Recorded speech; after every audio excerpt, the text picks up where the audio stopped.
How's it going, guys? I'm here today in Chicago, Illinois at the Sneak Revival headquarters, and we're going to be cleaning a pair of semi-frozen yellow Yeezys. Here we got some of the products you can find on the online store.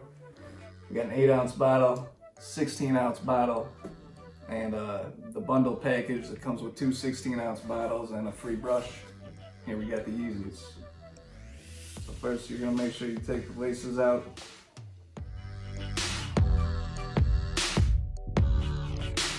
So once you get your laces out, you can set them to the side and you got a way to clean them afterwards. Right now we're going to take these shoe trees. I'm going to shove them in there before we get started on the cleaning.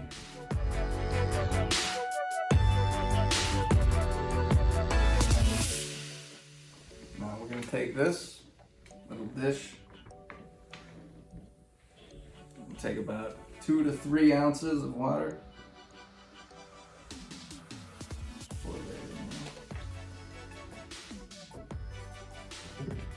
Then you're going to take your Sneak Revival solution, give it a nice shake,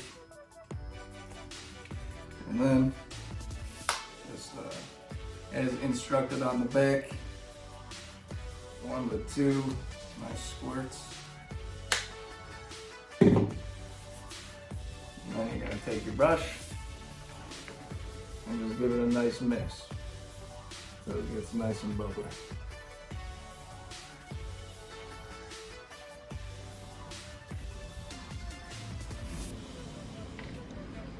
Alright, and after that, I'm just going to take your shoe, take your brush, and just lather it up. Nice circular motions.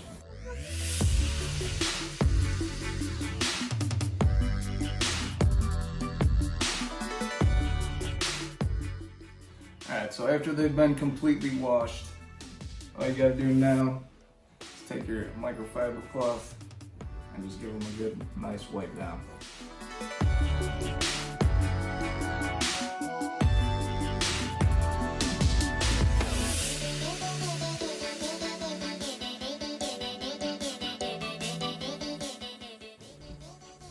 And after they're completely wiped down, all you gotta do then is just leave them to dry and they're good to go. And at this point, we can take our laces, take that leftover solution we have, can't let it go to waste, and just give them a nice bath in that. So after you get your laces all washed up nice, you're gonna pull them out, take them to your towel, and go ahead and just squeeze them out, nice and dry. And you can just set those off to the side until they're ready to go back on your shoes. Alright, that's all for today, guys. This has been a Sneak Revival tutorial on how to clean your Yeezys properly. If you want to buy any of the products I've shown you today, or have any questions about anything, just hit us up online at sneakrevival.com. Again, thank you for watching. See you next time. Peace.